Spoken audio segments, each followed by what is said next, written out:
กินกันเลยไปตะกล้องมาพี่ แง่ๆคำหนึ่งกันอู้หอม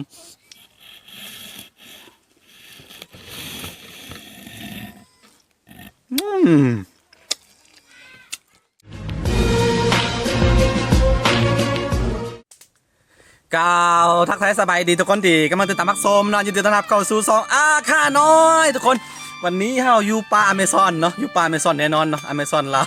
ตอนนี้เราติดป่ากันเนาะตอนนี้กำลังก่อไฟทุกคนเห็นบ่นี่ก่อไฟเราติดอยู่ป่าอเมซอนนี่มานานแล้วทุกคนเป็นเวลาประมาณเกือบ24 ชั่วโมงตอนนี้ต้องหามีหยังกินเนาะทุกคนเนาะ หามีหยังกินตอนนี้เบิ่งว่าในแถวๆนี้เนาะแถวๆใกล้ๆเฮานี้น่าจะมีไอ้แค่บอหรือว่าตัวไม่ยังเนาะตัวอะไรสักอย่างทุกคนที่เฮ็ดให้เขาเป็นอาหารในตอนนี้เนาะเพราะว่าหิวมากพี่น้องต้องหาอาหารก่อนเนาะทุกคนนะหาก่อนหิวแฮงโอ้ไอ้แค่ ไอ้แค่เอาไอ้แค่เอาไอ้แค่มันอยู่ที่ไหนจังไหนทุกคนไอ้แค่ของแท้จริงๆไม่โกหกไอ้แค่นี่หว่าเนี่ยโอ้เดี๋ยวมันล็อกนางแล้ว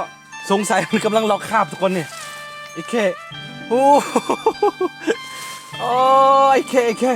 โอเคตอนนี้เราก็มีอาหารแล้วขั้นตอนต่อไปก็คือเราสิได้ไปย่างมันกินเนาะทุกคนเนาะย่างไอ้แค่ในป่าอเมซอนแห่งสปป.ลาวไอ้แค่ของจริงทุกคนนี่มึงปากตะก้องโอ้หลังจากที่ติดป่ามาเกือบ24 ชั่วโมงไม่ยังกินเราก็เห็นไอ้แค่ตัวหนึ่งกำลังห้อยคออยู่บนต้นไม้ทุกคนสงสัยมันล็อกคาบแล้วก็มาห้อยปะทุกคนโอ้ โอเคทุกคนสำหรับตัวนี้เนาะยังบ่เคยลองซิมจักบาทอันนี้จะเป็นครั้งแรกในชีวิตเนาะที่เฮาสิลองซิมจระเข้หรือว่าโตแค่ของต่ำภาษาลาวนั่นแหละทุกคนอันนี้เฮากวนๆนะทุกคนที่เฮาสั่งมาแต่เวียงจันทน์ทุกคนสั่งมาแต่เวียงจันทน์กว่าสิมาฮอดพี่ก็ใช้เวลาเกือบ800 กิโล3 วันเนาะกว่าจะมาถึงที่นี้ก็สิได้กินเนาะบ่เคยซิมจักเทื่อแล้วก็อันนี้จะเป็นครั้งแรกอย่างที่บอกไปเมื่อกี้เนาะเฮาจะลองซิมเบิ่งอันนี้ก็เมื่อกี้ก็เฮ็ดคำๆเพื่อแบบตลกเฮฮาซื่อๆทุกคนนี่คนประมาณ5 โลสั่งมาแต่เวียงเลยทุกคนเด้อแต่ว่าบ่บอกว่าสั่งมาแต่ห้านได้เพราะว่าเขาบ่ได้ใจให้เฮาบ่ได้ให้เฮากินฟรีเนาะเฮาซื้อเอาก็เลยว่าบ่รีวิวแต่อย่าให้รีวิวเจ้าของเด้อเข้ามาได้ เธอสิโปรโมทได้ทุกคนโอเคตอนนี้เราสิไปย่างกินเนาะโอ้ยมันมาค่อยคออยู่ที่ได้จังไดอยู่ป่าอเมซอนแน่นอนเนี่ยป่าอเมซอนแห่งบราซิลทุกคนไปตอนนี้เราเก็บของไว้หมดแล้วขั้นตอนต่อไปก็คือเราต้องเอาเครื่องปรุงโรยใส่ตัวของมันนะครับพี่น้องครับต้องปูนี่ก่อนไอ้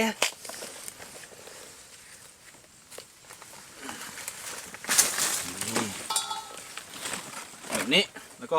ใส่ไปเลยนี่ทุกคนของจริงลาไอเคอยู่ป่าอเมซอนเรา มีไอเคโอ้ของจริง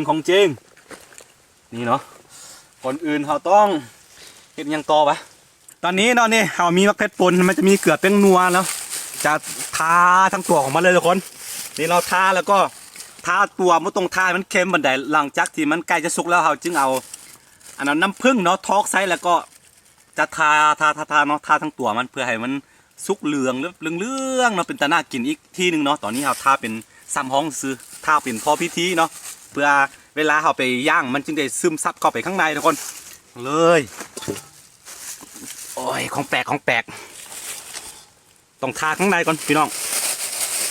เนาะข้างในมันโอ้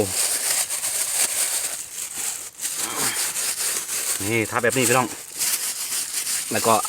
จึงเอาน้ำผึ้งที่บอกไปเนาะจึงเอาน้ำผึ้งทาอีกครั้งหนึ่งเนาะรอบสุดท้ายมันโบตายตัวแล้วแต่สไตล์ของมันหัวของมันเขาบ่กิน กินได้เนี่ยซื่อๆพี่น้องเอ้ยของจริงนี่ว่า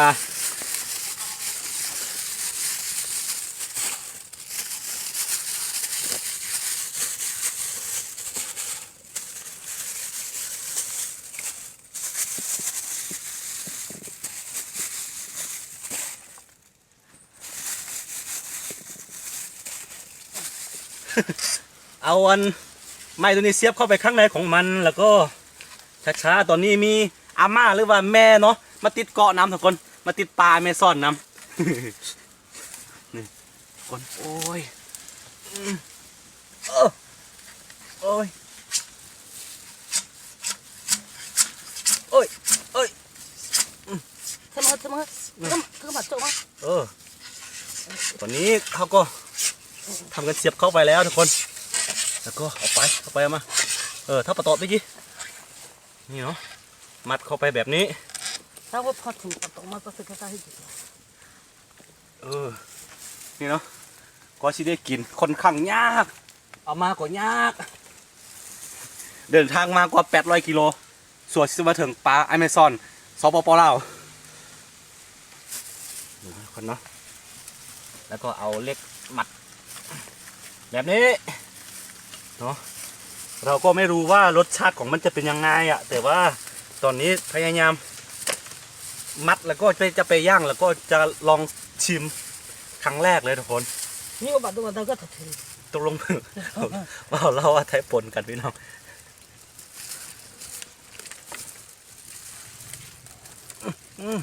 เล็กตัวนี้ค่อนข้างแข็งโอ้ย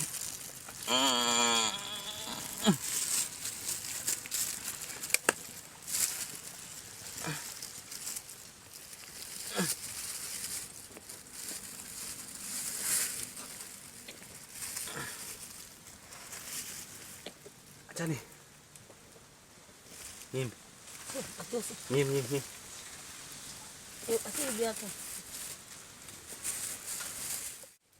ุ่ม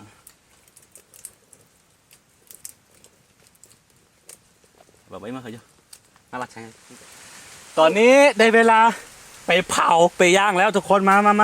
ตอนนี้ต้องใส่แรงงานคนเฒ่านิดนึงเนาะอาม่าภาษาอาคามาละคำบอกตลอดนะอาม่าแปลว่าแม่เด้อทุกคนเด้อภาษาอาคาเนาะนอนอยู่ในหมวดภาษาจีนทิเบตโอ้มาขนาดถึงมือตัวไอ้เคมันยาวเกินไปเพราะฉะนั้นต้องได้เปลี่ยนลักของมันพี่น้องแล้วก็ใส่เข้าไปแล้วก็แต่ตัวนี้ก็ขนาด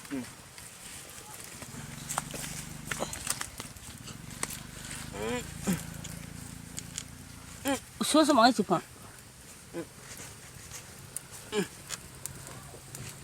มิจ้า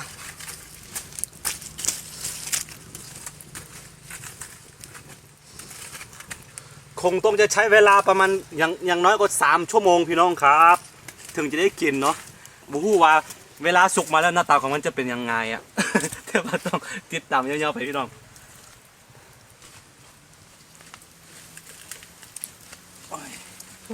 แม่สาวน้อย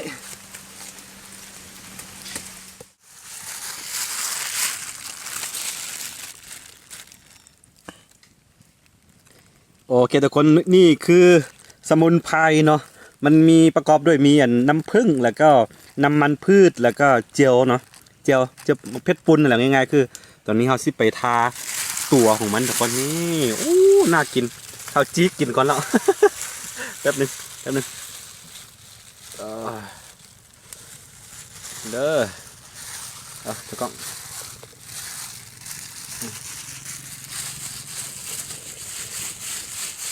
จะทาแบบนี้เนาะเพื่อให้มันหอมแล้วก็ให้มันเหลืองขึ้นตืมกินจะน่ากินอีกนี้ทุกคนโอ้สุดยอดเลย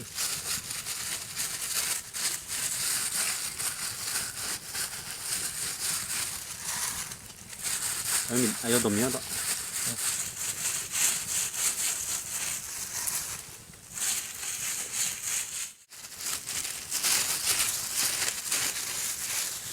นี่ทุกคนตอนนี้กับน้ำมันป่นกับน้ำผึ้งแล้วก็กำลังย่อยชวะอยู่น่ากินเลยทีเดียวเมื่อกี้เขาซิมไปครั้งหนึ่งแล้วรู้สึกแบบคล้ายๆคือเนื้อไก่คือซิมไก่เลยทุกคนนี่ที่กำลังย่อยอยู่มันคือน้ำผึ้งเด้อทุกคนเด้อน้ำผึ้งป่นน้ำมันพืช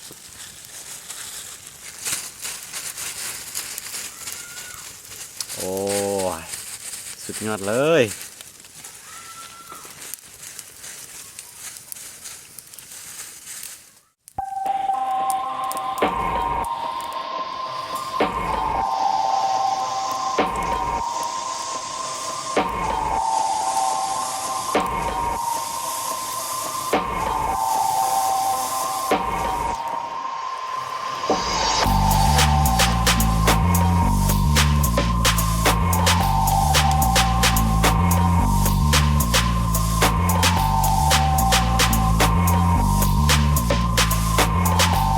คนหลังจากที่เราใช้เวลา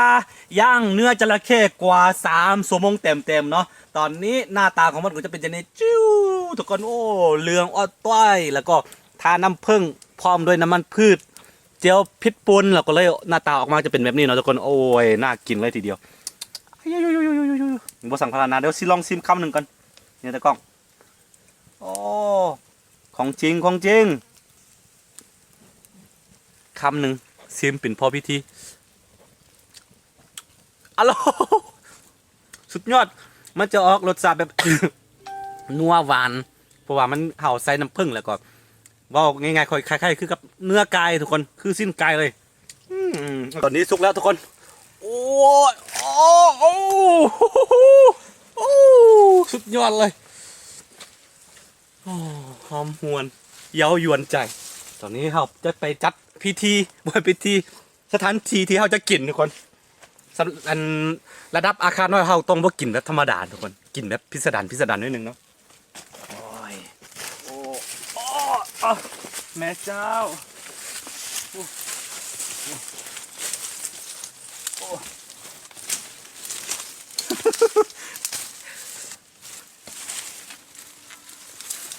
เนี่ยอะโลของจริงนี่ว่าทุกคนหลังจากที่เราจัดสถานที่เป็นที่เรียบร้อยแล้วเนาะนี่หน้าตาของมันก็จะออกมาเป็นแบบนี้ทุกคนขั้นตอนต่อไปก็คือเราสิกินมันเนาะทุกคนเนาะอันนี้จะเป็นครั้งแรกในชีวิตเนาะที่เรากินจระเข้ตัวแค่หรือว่าจระเข้นะทุกคนภาษาเราเอิ้นว่าตัวแค่เด้อแต่ว่าภาษาไทยเอิ้นว่าจระเข้บ่ประมาณนี้เนาะทุกคนเนาะตัวแลนนี่เคยกินอยู่แล้วตัวแลนบ่เนาะแต่ว่าตัวนี้ยังบ่เคยกินเพราะว่าอยู่ลาวมันบ่มีทุกคน ตัวนี้มันบ่มีเราต้องเอามาจากฟาร์มอย่างเดียวทุกคนโอเคเอาสิบ่เว้าหยังหลายตอนนี้เอาสิไปกินกันเลยไปตะกล้องมาพี่ แง่ๆคำนึงกันอู้หอม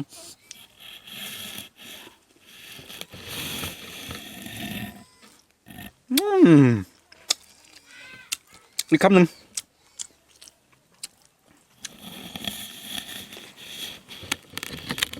อ๋อสุดยอด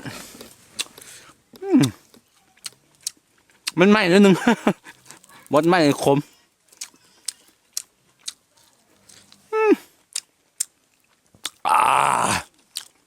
สุดยอดเลยพี่น้อง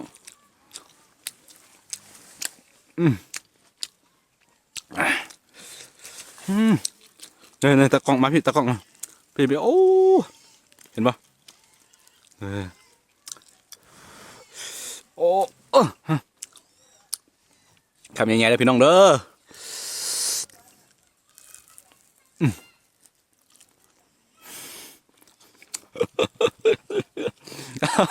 โอ้อร่อยจริงๆ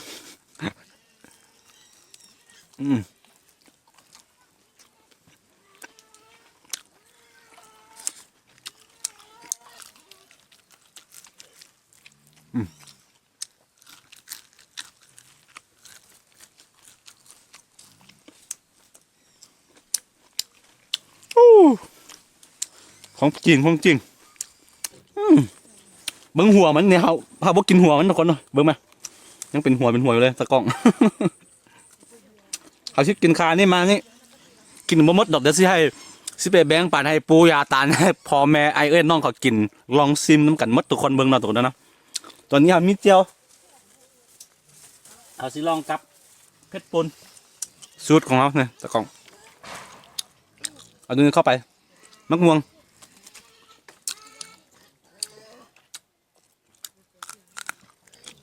แล้วก็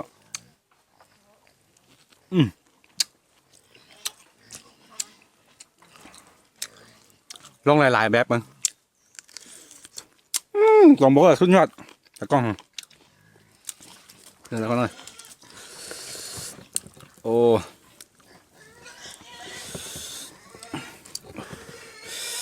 มันบ่ตั้งอย่างกับเนื้อไก่ทุกคนเห็นปะเนาะจามเจียวเข้าไปทำยังไง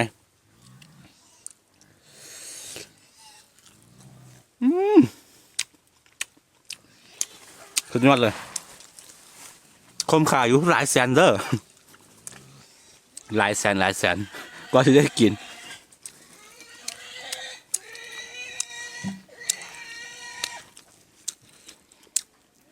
โอ้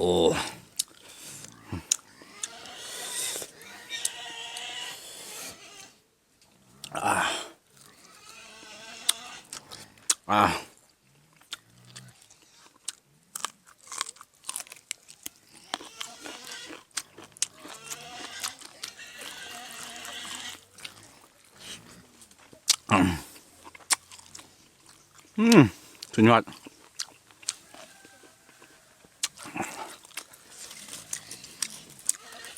น้ำมันแจ่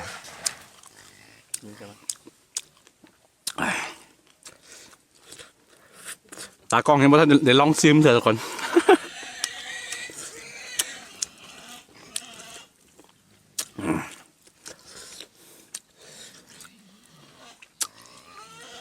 อันนั้นคือเห็นอย่างไรครับเอาสิลองซิมสวนห่างของมันเบิ้งทุกคนตะกล้องไม่ไหมนี่เนาะสวนห่างของมันจะเป็นยังไงเนื้อสวนห่างของมันโอ้โอ้โอ้โอ้ของจริงโอ้โอ้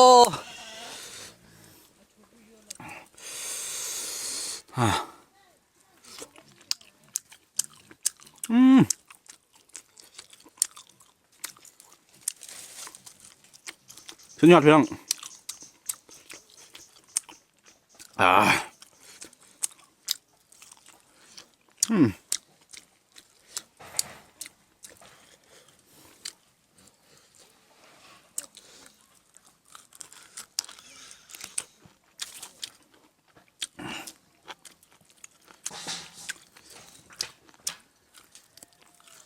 นั่งมัน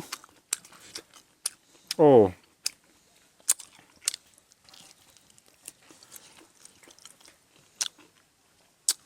ผู้ใดบ่เคยลองชิมหรือบ่เคยกินเนาะแนะนำไปลองเบิ่งเด้อทุกคนเด้อรสชาติของมันโอ้สุดยอดเลยบ่ตั้งนี่กับเนื้อไก่แต่ว่ามันจะแซ่บกว่าเนื้อไก่นิดนึงซอกมากินได้เนาะทุกคนเนาะอยู่ลาวค่อนข้างหากินยากทุกคนต้องสั่งเอาแต่ใกล้ๆมาส่วนสิมาฮอดพี่ก็ค่อนข้างยาก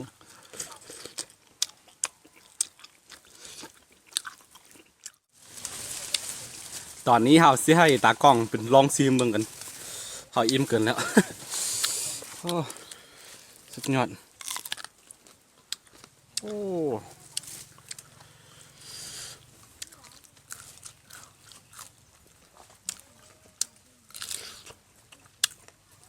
สุดยอดโอ้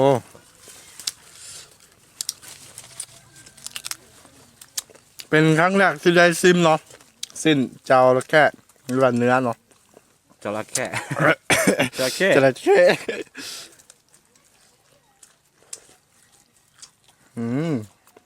ต้องขอโทษขออภัยทุกคนเพราะจะมีเสียงกลืนเสียงย่ำค่อนข้างแห้งเลย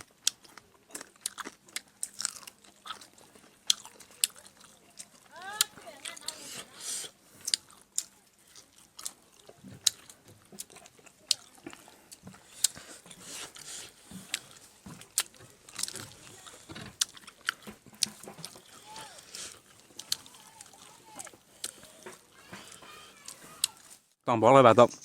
น่ากินแล้วก็แซ่บนะนุ่มนวล